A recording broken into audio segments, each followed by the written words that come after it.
this particular topic gets less into discussions because not many are willing to discuss and display their own mistakes. But I think it's the enriching experience if anybody discusses the problems because we all learn through the mistakes. So this topic I have spoke at multiple conferences. Recently, I was in Gark also, and at Thane and many other places. Now, the only purpose of sharing this is so that we do not repeat the same mistake. It may be a very simple phenomenon, but it can save life if it doesn't happen or it gets prevented. So let's move further. It's these are all my own experiences. So there is no, and there are some references from the literature to just share of the similar kind of incidences that happened around. But the case presented are all from my own side, and few of them I'll be presenting today. This is the first case, and this is the case of on-table arrest. As you can see, the very elderly person was there for fracture neck femur. There was no gross systemic comorbidities, though he was very old, and there was no any other treatment. Only thing I retrospectively felt was he was little dehydrated because all these elderly have poor intake and often they have hyponatremia, etc. But he seemed fine. This is a very old case in the early years of my practice. ECG X-ray were normal, and obviously echo was not done because echo was not there at that time. But since the hemodynamic was stable, we will assume that there is no problem at least at rest. Usual spinal was given 3 cc's of 0.5%, and after a few minutes of spinal, there was a hypotension and rapid worsening leading to cardiac arrest. Patient needed CPR for a few minutes. He was revived successfully. That time dopamine was being used and IV fluids, etc. was given. And same case after revival, obviously relative did not. We asked them to take it to other better place because this was a smaller nursing home. And they did not agree. They said, no, whatever happens has to be done here. And this is a very tricky situation, though we keep on taking informed consent, etc. If something goes wrong and something has really gone wrong, and again you have to post this case, it was a bold decision on relative as well as my part to accept this case there. But anyway, this case was done later on only and epidural. And as you see, the hemodynamics, we always find with epidural much better. And the case went on uneventfully. Now, the dose, I reviewed the case to myself, and probably the dose of 3 cc, that is bupivacaine 0.5%, 3 cc probably was excess. And then once I reviewed the literature, and subsequent to that, once learning the lesson from that, I started giving less and less doses, and ultimately landed up having only 1 cc enough for such elderly patients. And I think that is scientific truth. And maybe retrospectively, I found that dose which I gave was much more than probably needed. So this is just one publication in 2015. They carried out one study and they tried to find out 1 ml for hip surgery in elderly patient may be enough. This was another paper where they tried to compare two groups, single dose spinal with continuous spinal. Now, benefit obviously of continuous spinal, that time catheters were available. People are still using them with 32 FG, etc. But has technique has not really remained popular. When this study was carried out, probably to compare few cases of either group, and in continuous spinal, they give 5 milligram Alocort, that is 1 cc of 0.5% bupivacaine, and if required later on, till the time they achieved level of T10.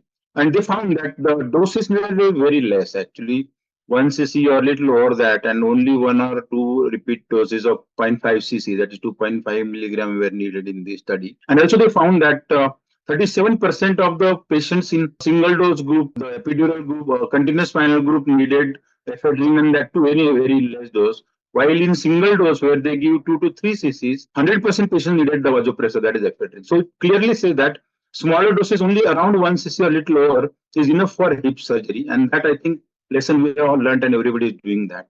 Lessons in this case were obviously the age should be respected. These patients are often dehydrated, so preloading appropriately needs to be done, and be prepared for the unpredictable problems, because we do not know whether coronary or cerebrovascular vessels, the vessels are really normal or they have some atherosclerotic changes as per the age. Informed consent we all take, because if the comorbidities are evident or not even evident in elderly, we do land up in taking informed consent, showing that these complications are possible, and mutually we agree and go ahead. Second time surgery, though I was not willing, it was imposed on me, but luckily we sailed through and there was no problem. So obviously currently nobody will do that because we have best facilities around and nobody will even take the risk of doing that. Second case was my own surgeon's father. He was operating in the same nursing home.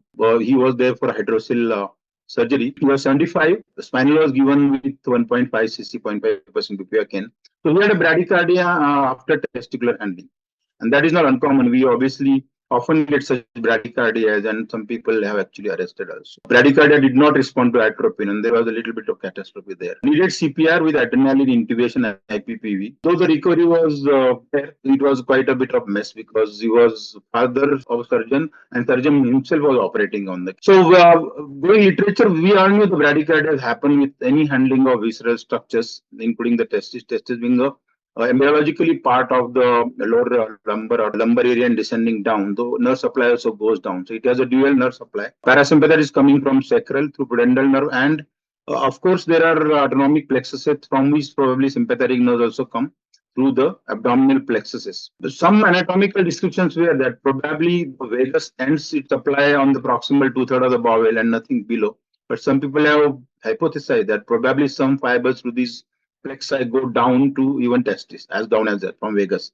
That is very surprising information I found when I read the literature. But said and done, we need a thoracic blockade of these because being a very low organ, only sacral blockade doesn't suffice. And if you don't have higher blockade going up to T10, there is possibility that the autonomic phenomena will be there and bradycardia will occur. You have to be vigilant. Obviously, the lesson here obviously we need little higher blockade for even testicular surgery because of its typical innovation, and we need monitoring. Obviously, we have to detect it earlier. And there was a bit of VIP syndrome element in this, but the recovery was quite okay and things went on fine. But it was really a mess. Third case was hyperkalemia due to CKD. The patient was dialyzed. She was a young female, 45, on maintenance ESD, was posted for cystoscopy.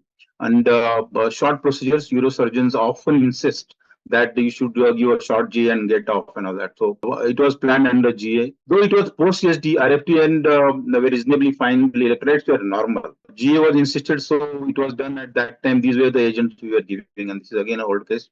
Penton, pentazocine, diazepam, halothane.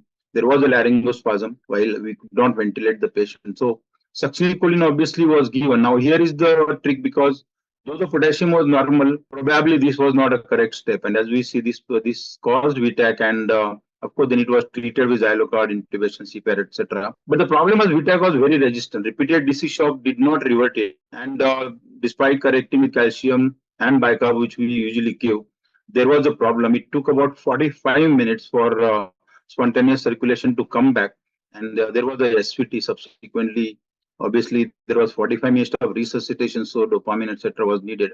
She recovered later on. She became conscious in between, but the heartbeats were not there, and that was very surprising. And the VTAC would just not get relieved by repeated DC shock. Question here comes, after that, I started giving, low spinals for all these surgeries, and though neurosurgeons, they will never agree because now, though, of course, LM is there, we can have other options as well. So generally they want patient to be awake, and they can be daycare surgeries, etc. So spinal is more preferred by the surgeons in these cases. But we somehow convinced, and the quick spinal probably does the trick, and there is no pharmacological interference when these metabolically disturbed patients we are facing. So, but it can be individual choice. But this case just told us that even if the potassium was normal, succinylcholine probably would not be the choice. Obviously, it was given in emergency when the laryngoscope occurred and we could not ventilate the patient. But anyway, you have to be prepared in metabolically disturbed patients with systemic disorders like liver, renal, etc., or any other metabolic problem. You have to be prepared for facing these kind of problems.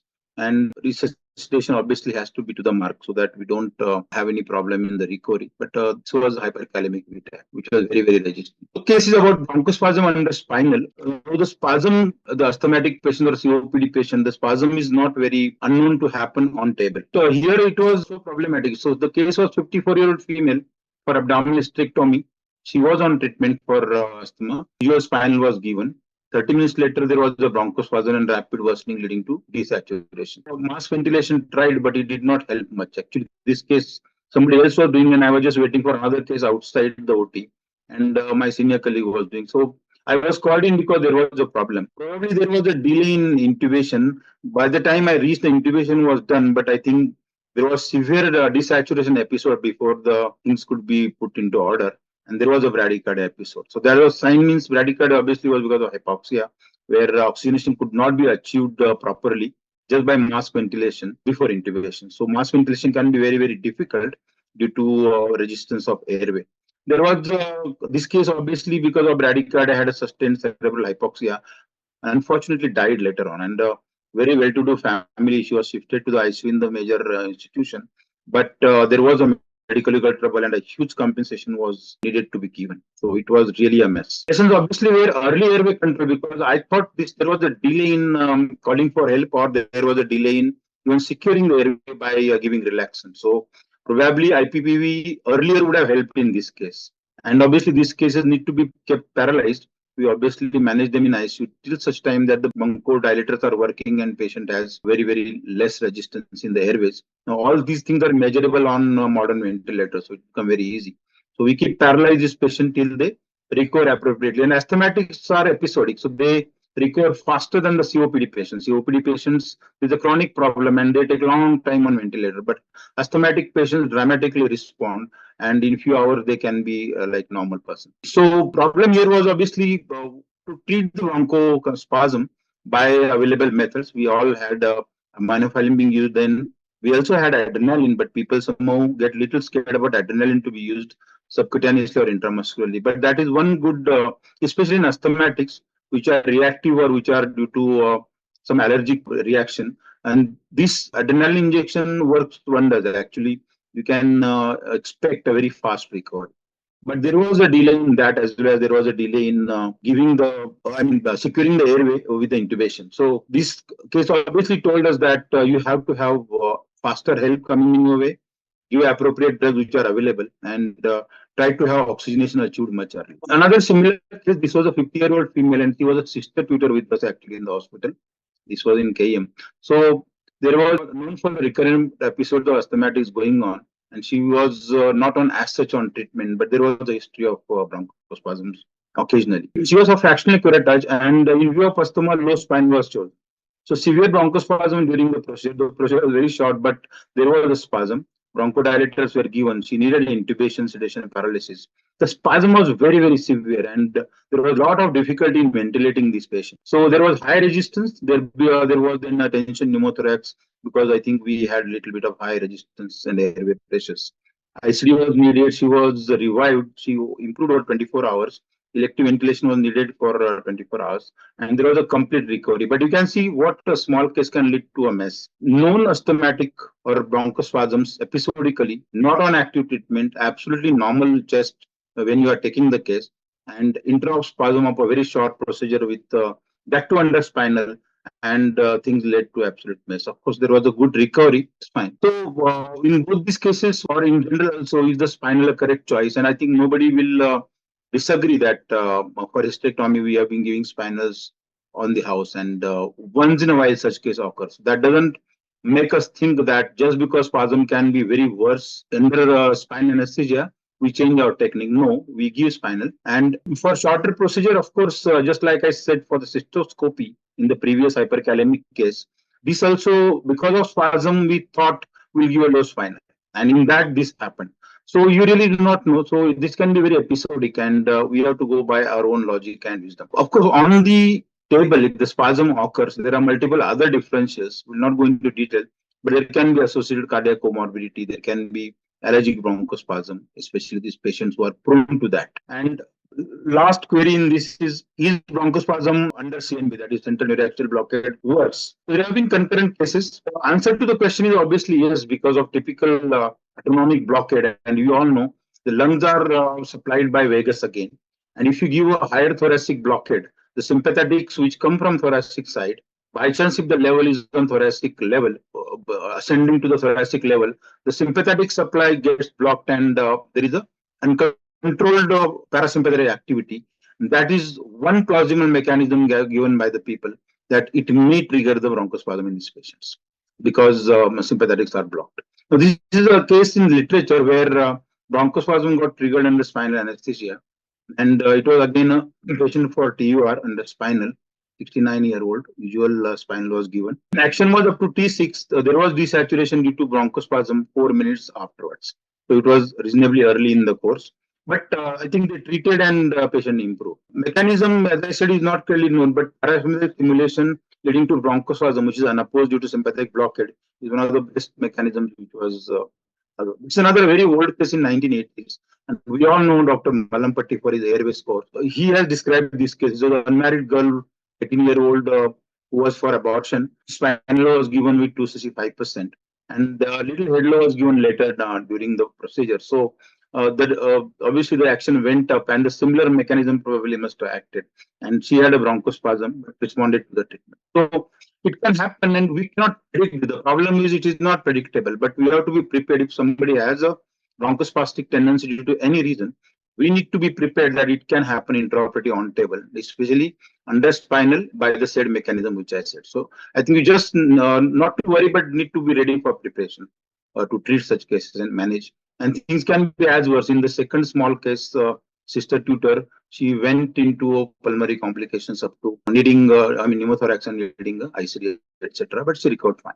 So you have to be really prepared for that. This is another case where 80-year-old male without systemic comorbidities, though elderly, there are no comorbidity, thin, lean patient, but she was for lumbar laminectomy. And I used to give that time, this is about 20-year-old story or more than that probably. I used to give a small dose of propranolol for these cases as a technique of induced hypotension for intraoperative purposes. And it's a very small dose, propranolol 20 milligram previous evening and in the same morning of day of surgery. So small dose just to keep the pulse rate on a little lower side. And we all know that, that time halothane was there. So halothane plus broncho beta blockers used to have a good combination of keeping slow pulse rate and stable hemodynamics. This case was, though the pulse rate was reasonably fine just before, was induced on these agents because I had penton, vicuronium, penta, and isoflurane that time. Prone position, 30 minutes after surgery, patient had severe bradycardia and really worsened to 40 per minute with severe hypotension. And atropine 3 doses intravenously could not help. So I had to but give a 10 microgram of injection adrenaline. Otherwise, in prone position, it is very difficult to tell surgeon, revive the patient, etc. I took a chance of giving 10 microgram adrenaline. And thankfully, the patient reverted to sinus tachycardia 150 per minute. And that time, the surgeon realized there is increased oozing, is anything wrong. Till then, I had not told that there was a bradycardia, etc. And when increased oozing made him alert, he was a very senior surgeon. And then I told him, sir, this was a problem and I given this. So that was okay. It was discussed, tachy decreased later on. Surgery was completed eventually. We did wait the pulse to come down because 10 microgram of adrenaline would obviously take about 10-15 minutes to settle with the pulse rate because you cannot operate on that high pulse rate of 150. So we waited and there was no any subsequent event because with hypotension, there for certain time we do expect coronary or cerebrovascular ischemic event, but luckily there was none. So obviously what was wrong in this case was the dose of even 20 milligram of propranolol more for this patient. We don't know, but we have to respect the age. Just because he's perfectly looking fit, the metabolisms are really deranged, and we know that now with geriatric medicine as we study further. There are metabolic limitations, there are organ dysfunction associated. And I think you have to respect the age and the metabolism of the patient. Age and the drugs, that's another big topic to study, but I think doses are definitely less required as the age advances, and that is scientifically proven. We cannot have same doses for 80-year-old and 20-year-old. That obviously we know scientifically, but our predictions of a particular dose in a particular patient may not be predicted appropriately, and that was a problem. Because many patients I have given 40 milligram, the younger patients, they tolerate quite well. Because he was elderly, 20 was given, probably even that was much more. And obviously, there are other drugs intraoperatively in inhalational anesthetics, like halothane and isoflurane, are known to have a myocardial depression. So you have to be very prepared for this if you are doing such tricks. But nowadays, I think there are better ways to go about, and we don't do that. And be prepared for this. Another case is donor nephrectomy going into a shock on table. She was a 27-year-old female, and she was my classmate's cousin, and her father was for the surgery. And renal donor was the daughter for a CKD father. And lap nephrectomy, as we were doing that time, it was an in lateral position. There were no comorbidities documented. We had investigated. You all know that donors get investigated fully. And we don't want any problems in donors, especially. So they were little obese, little overweight, not even moderate obesity. So common way to anesthetize was epidural plus GA at that time, and these were the drugs: penton, vicuronium, pentanil, midazolam, isoflurane. So it was the right lateral position, and left kidney was to be taken. So 10 minutes after CO2 insufflation in peritoneal cavity, there was a sudden hypotension and tachycardia. So we treated with usual, but without realizing what we are treating. We didn't know what exactly went on, and whether it was a gas embolism, or the pulmonary embolism, any anaphylaxis, or there was a tension pneumothorax. Because pneumoperitoneum can cause anything up to surgical emphysema, subcutaneous to so pneumomediastinum because of the channels exist, etc. We all know that. But this case at that point we did not know because circulatory crash was very disastrous at that time, and we managed it by giving IV fluids. Position was changed. CPR was needed actually because she had no pulse. Dopamine, adrenaline, all were needed. It was a very desperate situation. Thinking any allergic response to hydrocortisone were also given empirically. And later on, we got the echo machine. It was not there in the OT that time. We tried to find out whether there is a pulmonary embolism causing this. There was no right atrial or ventricular dilatation. There was a good left ventricular brisk contractility. So there was no left ventricular failure as such. Air entry was equally bilateral, no spasm, JVP was not raised, ECG showed sinus, no acute STT changes. So everything was perfectly all right, but we were at loss as to what happened. Surgery was abandoned, obviously, patient was shifted to ICU. And later on, hemodynamic did improve, but took quite some time of 24 hours. We tried to find out was there any DVT which was missed. There was no evidence of DVT found anywhere. 2D echo and CXR did not give any more information. But pulmonary CT angio was still done, and we did find that there was a pulmonary evidence of pulmonary thromboembolism. So there was no evidence where it came from. There was a pulmonary thromboembolism, and which obviously was later on treated. We again looked for the major veins to find out any evidence of deep vein thrombosis, but there was nothing was then. He improved over 5 days and later on discharged. This is absolute disaster situation because this is not a patient. This is a person coming as a donor, and anything going wrong with donor has severe medical legal implications. But we were lucky that we had this complete recovery from. We prepared for a totally unpredictable complication. This was not predictable at all because predicted at all because there was no comorbidity documented or known to us, and it needed a very aggressive treatment on table. Patient ultimately recovered. As we know that in pulmonary thromboembolism, 2D echo, ECG, X-ray, all can look absolutely normal, and the gold standard now remains that we have to have pulmonary CT angio done to document it, and it was documented. So that was the problem. In one of the liver transplant patients, we all know that we have to be prepared for vascular event, and this was again donor hepatectomy patient. Right lobectomy was done, and there was the accidental release of hepatic vein clamp. Now this is complete surgical mishap, but the implications are totally on us because the hepatic vein clamp releasing, it's like a bleeding from heart and from everywhere else. So there was a mess. At least 2 liters of blood was lost in that very short span. Luckily, so we had on hepatectomy, I think we are prepared for rapid infusion because we all know this can happen. We had pressure bags, etc., kept ready, and we had to infuse about 2000 ml crystalloid plus colloid in that short time. Luckily, he could clamp the vein, and blood loss was obviously controlled. But it was absolutely a mess in that particular short time because if it doesn't get clamped, the blood loss will continue and patient can bleed to death. Luckily, this was successful revival. The lobectomy was already done, so it was a later part of surgery. And I had gone to look into donors or recipients' TEG evaluation. My another colleague was here with the patient, and luckily we all could manage this. But we need a timely help and preparedness for infusing the large volumes in short time. We all know this now, but that time it was a mess because we were really scared whether we will be able to revive. But luckily there was a line, etc. So it is better that if you have intraarterial line, at least there is a direct reading going on, and even though it was going down to 60s, we know that rapid infusions obviously would be the treatment, and obviously the treatment of the 22-year-old female recent diagnosed pheochromocytoma on labetalol. BP was controlled over a week. So once treatment started, only a week, the agents were the agents at that time, and there were no event or hemodynamics was very stable. On tumor handling after laparotomy, obviously BP shot to 200 by 140. There was a tachycardia, and this is predictable. Actually, with tumor handling and venous drainage taking the higher hormonal levels in the blood causing this problem. So this is all known and predictable. Patient started having high airway pressures. Obviously, it indicated that probably there is a pulmonary congestion setting in this setting. And there were crepes and there was a frank pulmonary edema in due course of time. Surgery was abandoned. And obviously, this was a hypertensive left ventricular failure. Pulmonary edema managed with diuretics, NTG, PEEP, etc. So I kept keeping patient sedated, paralyzed, etc. Patient improved completely after 24 hours. She was later on discharged with phenoxybenzaimine, which is a typical alpha blocker we given for these patients. We should have been actually earlier because 10 milligram BD and later beta blocker was obviously added. So treatment usually is alpha blockers first, followed by beta blockers for another week later.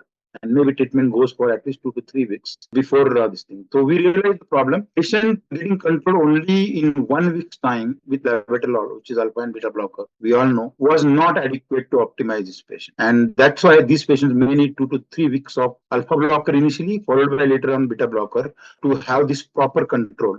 And this patient obviously received this treatment. And we did manage this particular patient, and later on she was taken for surgery, and subsequently I think it was better off. So the lesson was obviously to have appropriate treatment done with a longer duration.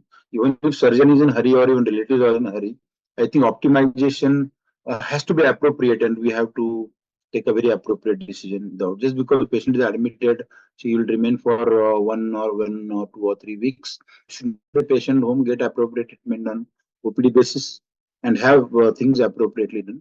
So little bit of haste in this case was the reason, I think, and subsequent proper control, probably we had appropriate way of managing this case. A small case, 6-year-old male, 16 kg, for direct laryngoscopy and septoplasty because he had another problem. Laryngoscopy was some for the stridor. So minimal stridor and indrawing, but the saturations were normal. Patient was not really in distress. Otherwise, there will not be elective procedure. It will be emergency. So plan was to give thiopentone and succinylcholine, do a direct laryngoscopy, intubate, and proceed for septoplasty. That was the plan. At induction, what happened was instead of thiopentone, fentanyl was given, and the typical problem of that. And we realized after fentanyl went on, because thiopentone generally dilution we do, and we need the full syringe to be given, depending on how much dilution you have done, and of course the dose depending on the weight, etc. But we realized that thiopentone, instead of thiopentone syringe, it was a fentanyl syringe, and total 80 microgram of fentanyl went into rather than thiopentone. So patient became drowsy, but it was still not yet fully unconscious. That was very surprising because when you finish thiopentone dose which are planned, patient should become unconscious. It was realized later on. So we realized the mistake. The thiopentone was given to make patient unconscious. Obviously, succinylcholine was given later on. So DS 2.6 mm direct laryngoscope was passed through. Easily viewed the larynx. There was a congestion and white plaques in around. That was managed, and we tried intubation, but the wouldn't go because 2.5 laryngoscope, which was a rigid one, which went in, but the larger side tubes wouldn't go. Even 3, we tried 5, 4.5, 4, 3.5. These tubes did not go. Then obviously septoplasty was cancelled. Patient was ventilated with repeat scopolamine doses, waiting to regain consciousness. And there was a failure of intubation, so we did a quick tracheostomy to establish the airway. And obviously, subsequently, patient took longer time to get conscious, about 90 minutes, and still he was not maintaining saturation. So we ventilated this patient for some time. In this, obviously, drug error was the first problem because errors keep on happening. We still have problems going on. And drug error was the first problem. And secondly, obviously, did we predict the airway problem because the tube wouldn't go? The 2.5 rigid bronchoscope went in, the tube would not go. So obviously, and again the second surgery which was planned with this. So planning second surgery, whether airway needed further other imaging, etc. Like we have now CT and even ultrasound now or help. So I think airway assessment not done adequately before probably was one of the factors which we could not predict that the intubation will be difficult. So I think all these things are now easier because we go for more evaluation nowadays than before, and we have a lot of imaging techniques, including ultrasound on the spot, right? Point of care ultrasound being available. So we are much better prepared now than previous times. So this was a lesson in this case.